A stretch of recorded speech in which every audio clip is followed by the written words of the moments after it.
은혜의 찬송 감사드립니다. 기도하시겠습니다.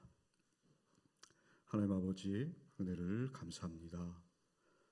3.1절 107주년을 맞아서 우리 구역장님들 헌신 예배로 저희를 불러 모아주시니 감사드립니다.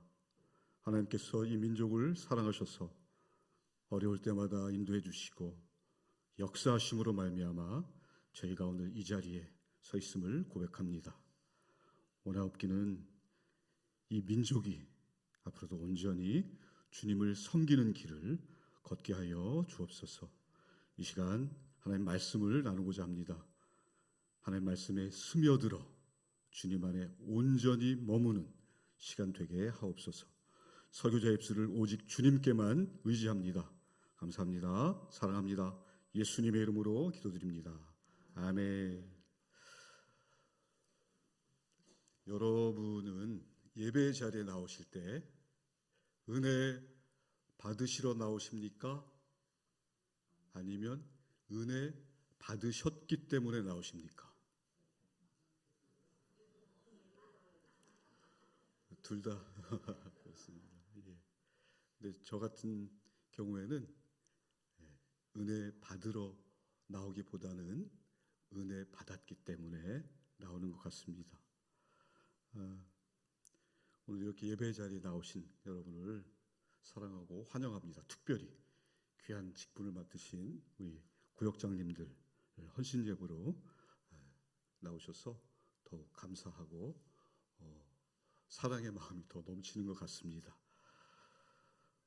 이 시간에는 내 양을 먹이라 라는 제목으로 하나님의 말씀을 나누겠습니다.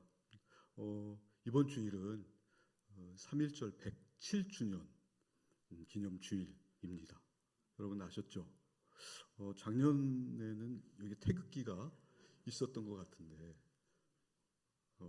그래서 3.1절을 맞이하면서 다시 한번 또 우리 선조들의 정말 이름도 없이 빛도 없이 내 한 몸 던져서 이 백성들을 위해서 또 민족을 위해서 그런 헌신하셨던 그분들 다시 한번 기려보고자 합니다.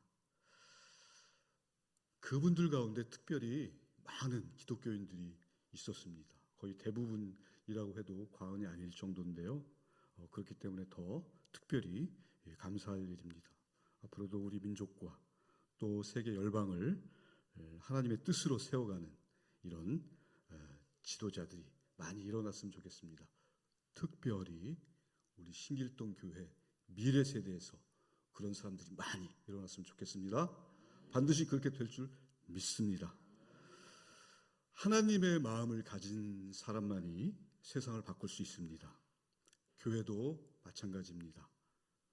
구역장님들 한 분 한 분 헌신으로 우리 구역과 또 교회가 앞으로도 더 든든히 서가게 될 것입니다.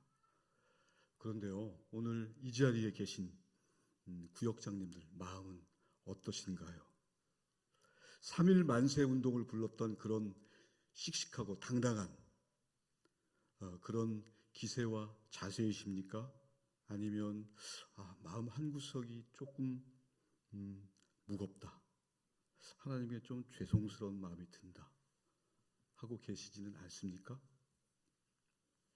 사역을 하다 보면 저도 그럴 때가 있습니다. 나 같은 것이 무슨 자격이 있나, 내 신앙 하나 지키기도 힘든데 누구를 돌본단 말인가, 이런 마음이 들 때가 있습니다. 여러분 가운데도 작년 우리 구역원들 정말 제대로 돌보고 섬겼나, 그런 마음이 드시는 분이 계실 수 있습니다. 그런데요, 이런 자책이나 부담은 오늘 본문에 등장하는 베드로의 마음과 참 많이 닮아 있는 것 같습니다. 베드로는 주님을 3번이나 부인한 사람이죠. 죽어도 주를 떠나지 않겠다 호언장담했어요. 그러나 그는 실패했고 고개를 떨구며 다시 물고기 잡으러 갔습니다.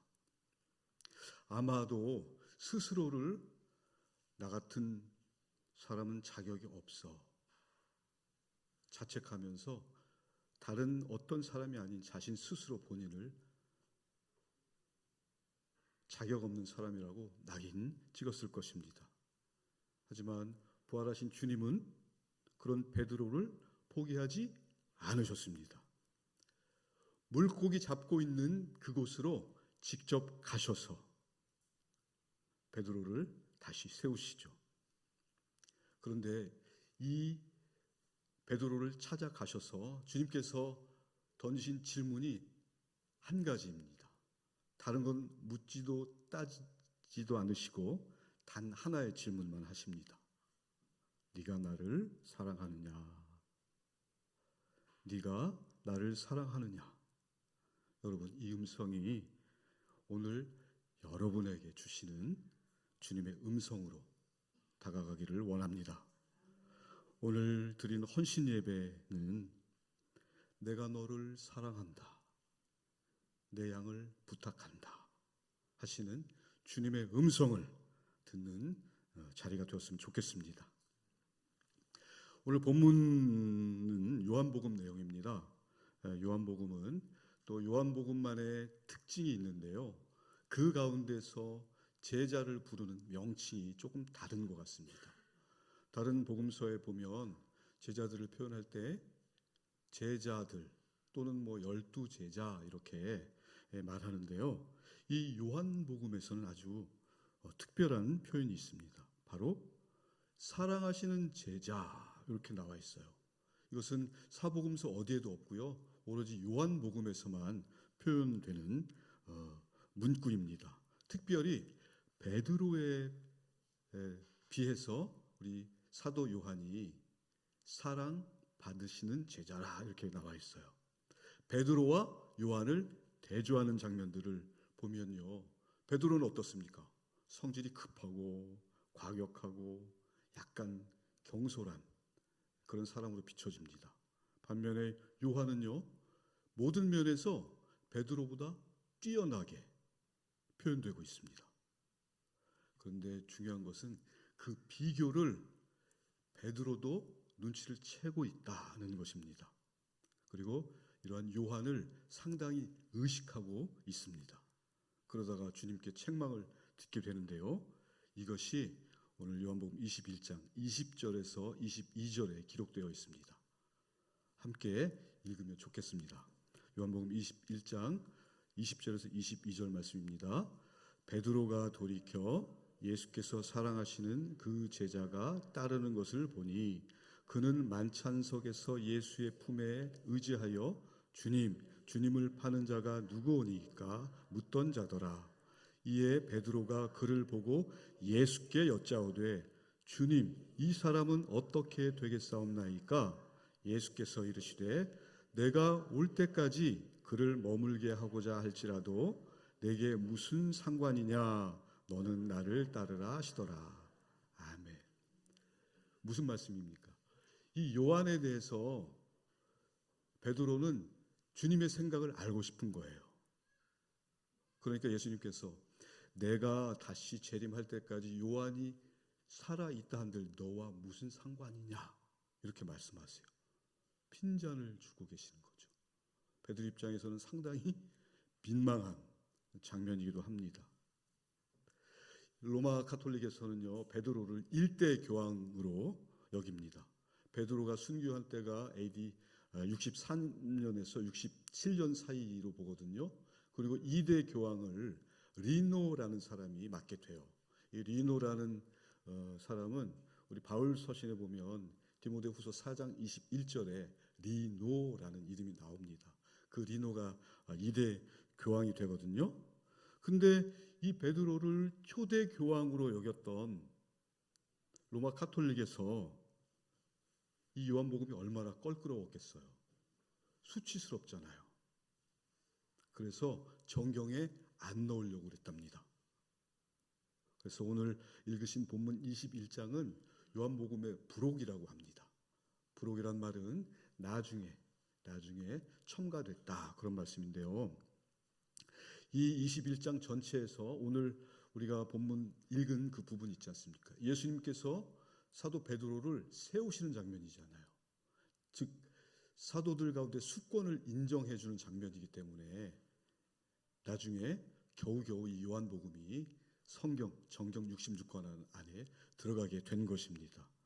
이 요한복음이 기록된 시기가 AD 90년에서 100년으로 보거든요. 그리고 성경 신약 66권이 정경으로 인정된 때가 397년이에요. AD. 카르타고 공의회라고 하는데, 그러면 100년에서 397년 되려면 약 200년에서 300년의 시간이 있어요. 그동안에 수많은 논쟁을 했다는 거죠. 요한복음을 넣을까 뺄까 하다가 결국 이 21장 부록 때문에 요한복음이 정경에 들어왔다. 요한복음은 어떤 성경입니까? 성령에 관해서 특별히 강조하고 있는, 그리고 예수 그리스도의 신성에 대해서 강조하는 성경이잖아요. 하마터면 이 성경이 빠지면 우리 기독교가 어찌 될 뻔했습니까? 그러나 하나님께서 역사하심으로 말미암아 이렇게 정경에 들어와 있습니다. 흥미로우십니까? 교회사가 이렇게 우여곡절이 있어요.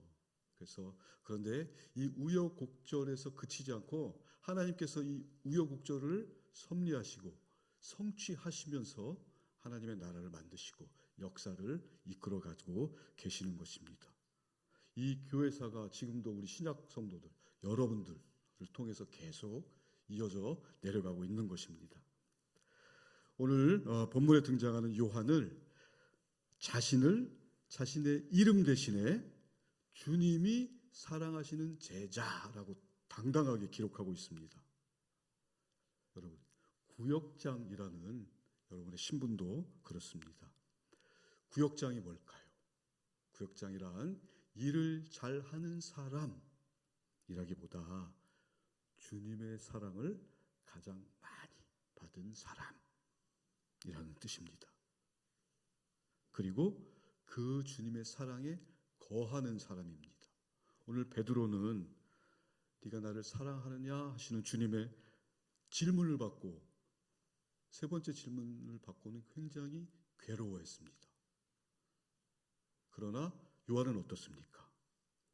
사도 요한은 이미 자신이 주님의 특별한 사랑을 받고 있는 것을 깊이 인식하고 그것을 자신 있게 자신의 것으로 만들고 사랑 안에 거했습니다. 이미 주님 사랑 안에 거하고 있는 상태였던 것입니다.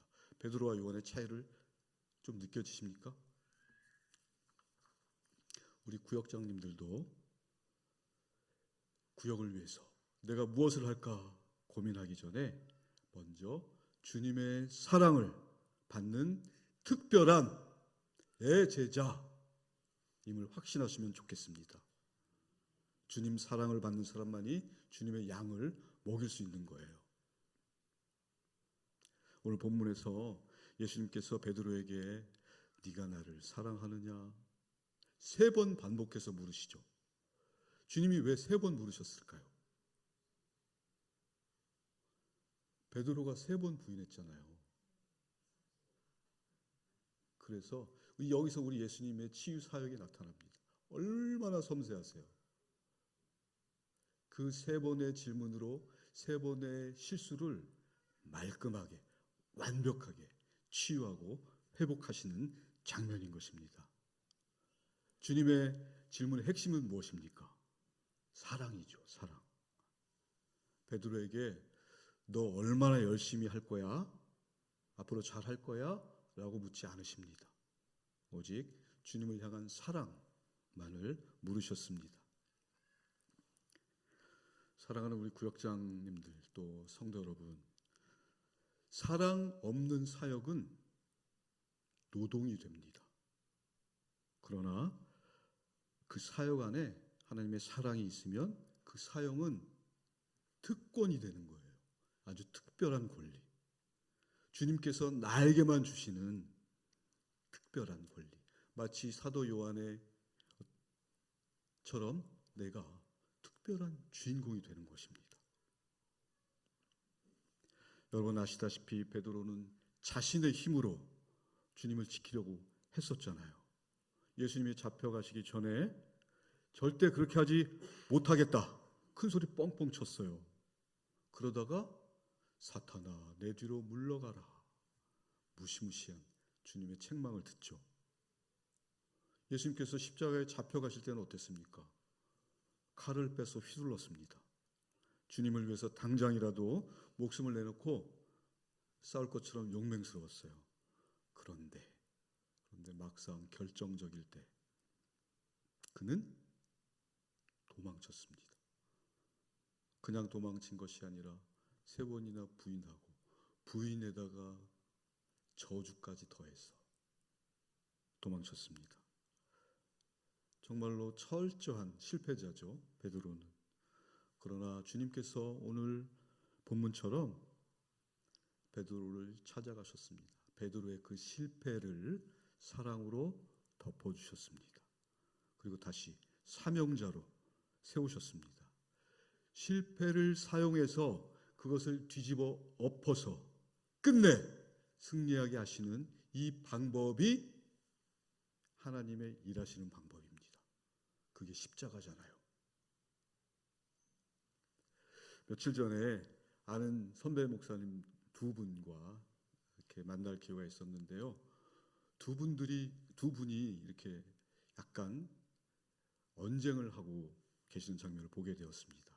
그 말씀을 듣는 가운데 어떤 내용이었냐면, 교회에서 어떤 문제가 생겼을 때 그것을 치리하는 과정에서 사랑이 먼저냐 원칙이 먼저냐, 그것을 두고 이제 막 말씀들을 나누고 계셨어요. A 목사님은 원칙이 먼저죠. 원칙대로 하다가 실수하면 사랑으로 덮어야죠. 작은 것부터 철저하게 원칙을 지키고 나중에 사랑으로 덮어주면 되는 것입니다. 그런데 교회들이 거꾸로 합니다. 무조건 사랑으로 덮고 나중에 일 터지면 세상 법정으로 갑니다. 이렇게 말씀하셨어요. 그래서 그 말 굉장히 맞는 말 같은데. 그런데 또 B 목사님은, 목사님, 교회는 사랑의 공동체입니다. 처음부터 원리 원칙을 따지기보다 사랑으로 대하고 사랑으로 덮어주고, 사랑으로 덮어주지 못하는 어쩔 수 없는 부분이 있다면 세상 법정으로 가야겠죠. 또 이렇게 말씀하시는 거예요. 그래서 이 목사님 말씀도 맞고 이 목사님 말씀도 맞는 것 같았어요. 여러분들은 어떻게 생각하십니까? 그렇죠. 네, 그렇습니다. 오늘 본문을 통해서 우리는 주님의 전적인 은혜가 베드로를 다시 목자로 세우시는 장면을 볼 수 있습니다. 주님께서 베드로가 회개했대요. 그 소식을 듣고 찾아가신 게 아니잖아요. 베드로의 자격이 이제 갖춰졌습니다. 주님 가서 베드로를 세우시죠. 이래서 가신 게 아니잖아요. 로마서 8장 29절, 30절 읽기를 원합니다. 로마서 8장 29절에서 30절 말씀을 함께 읽으면 좋겠습니다. 하나님이 미리 하신 자들을 또한 그 아들의 형상을 본받게 하기 위하여 미리 정하셨으니 이는 그로 많은 형제 중에서 맏아들이 되게 하려 하심이니라. 또 미리 정하신 그들을 또한 부르시고 부르신 그들을 또한 의롭다 하시고 의롭다 하신 그들을 또한 영화롭게 하셨느니라. 아멘. 여러분, 우리가 예수를 알지 못했고 죄인이면서도 죄가 무엇인지도 모를 때에, 정말 철없을 때 이미 하나님께서 저와 여러분을 정하셨대요. 그리고 예수 그리스도의 십자가로, 그 사랑으로 다 용서하시고 자녀 삼아 주셨다고 말씀합니다. 그리고 이렇게 오늘 구역장으로, 하나님의 동역자로 여러분들을 불러내셨습니다. 여러분, 이 하나님의 사랑이 여러분들이 구역장을 감당할 수 있는 근거가 되는 것입니다. 사도 요한처럼 주님의 특별한 사랑을 받은 사람만이 감당할 수 있는 이 길이 바로 구역장이다, 이렇게 말씀드리는 것입니다. 구역장은 내가 하고 싶다고 하는 것이 아닙니다. 내가 하기 싫다고 또 그만둘 수 있는 것도 아닙니다. 여러분을 붙잡고 계시는 주님의 그 사랑 때문에 여러분이 감당하는 것입니다. 하나님의 강권적인 역사가 여러분을 붙들고 여러분 구역의 양들을 돌보게 하고 계시는 것입니다. 여러분, 우리는 양이면서 목자이기도 합니다. 우리는 목자 되시는 하나님의 양으로 주님을 기억하고 또 그분을 따라야 합니다. 그리고 때로는 목자로서 내게 맡겨주신 양들을, 그 영혼들을 위해서 주님 대신 주님의 양을 먹여야 합니다. 그러기 위해서는요, 오직 주님만 바라봐야 됩니다. 다른 구역 보면서 우리 구역과 비교할 필요가 없습니다. 오늘 요한복음 20장 21절에서 베드로가 곁에 있는 요한을 보면서 주님께 묻잖아요. 이 사람은 어떻게 되겠습니까? 라고 물으셨을 때 주님 뭐라고 하십니까? 그게 너와 무슨 상관이냐?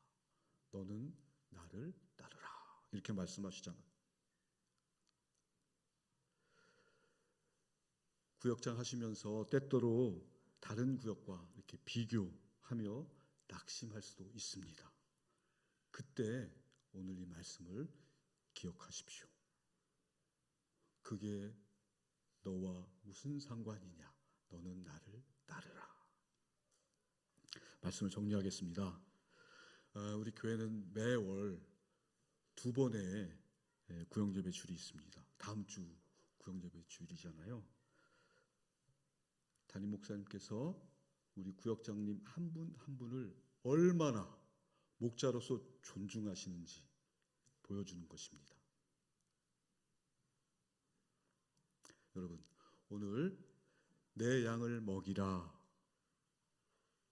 주님의 음성이 들리십니까? 그렇다면 주님, 제가 주님을 사랑하는 줄 주께서 아십니다. 라고 고백하면 좋겠어요. 그 베드로의 고백이 저와 여러분의 일평생의 고백이 되었으면 좋겠습니다. 아멘. 기도하겠습니다. 하나님 아버지, 은혜를 감사합니다. 부족한 저희를 내 어린 양을 맡길 만큼 신뢰해 주시니 감사합니다. 능력이 많아서가 아니라, 뛰어나서가 아니라 사랑하기 때문에 맡기신 그 마음을 기억합니다. 올 한 해 나의 구역을 사랑으로 풍성하게 일궈가는 성령 충만한 우리 구역장님들 되게 하옵소서. 주님의 말씀과 사랑으로 우리 구역 식구들을 섬길 때에 그 사역과 삶의 자리에 하늘의 신령한 복이 넘치는 아름다운 은혜의 역사로 말미암아 복된 우리 구역장님들 다 되게 하여 주시옵소서. 감사합니다. 사랑합니다. 온 우주의 구역장 되시는 예수 그리스도 이름으로 기도드립니다. 아멘.